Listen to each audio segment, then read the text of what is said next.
Hi friends, welcome back to our channel Sai Supriya's kitchen and blogs.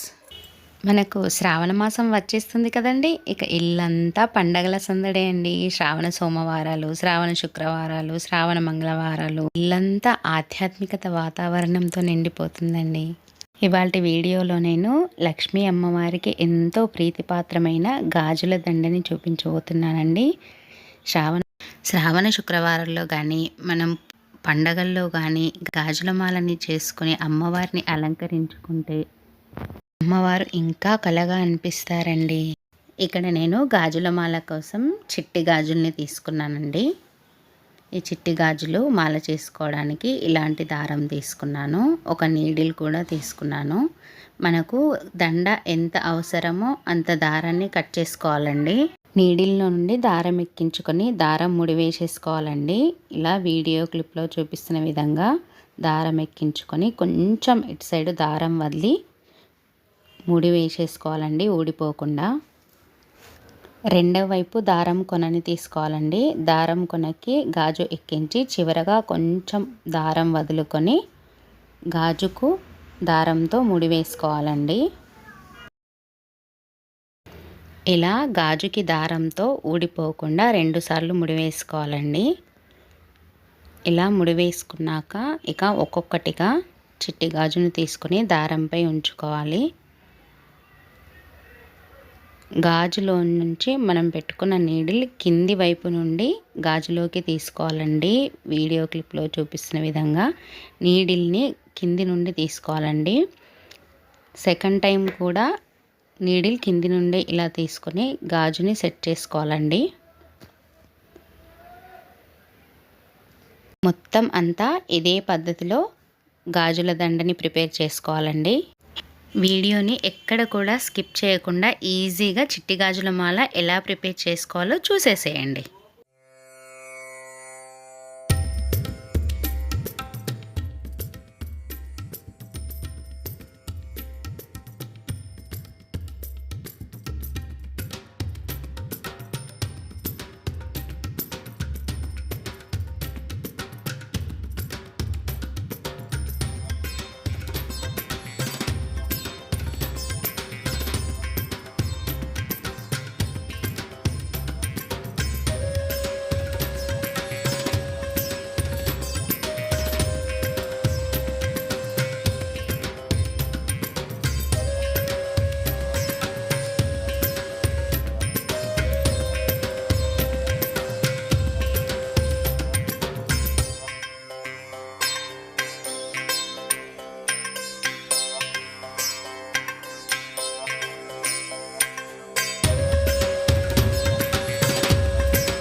చూశారు కదండి, అమ్మవారిని అలంకరించుకోవడానికి చిట్టి గాజుల మాలని ఈజీగా ఎలా తయారు చేసుకోవచ్చో. నేను ఇక్కడ 3 రంగుల గాజులతో ఇంకో చిన్ని గాజుల దండని కూడా తయారు చేసుకున్నానండి. వీడియో కనుక మీకు నచ్చినట్టయితే లైక్ చేయండి, మీ ఫ్రెండ్స్కి రిలేటివ్స్కి షేర్ చేయండి. నా ఛానల్ని సబ్స్క్రైబ్ చేసుకోవడం మాత్రం అస్సలు మర్చిపోకండి. వీడియో చూసినందుకు చాలా చాలా ధన్యవాదాలండి.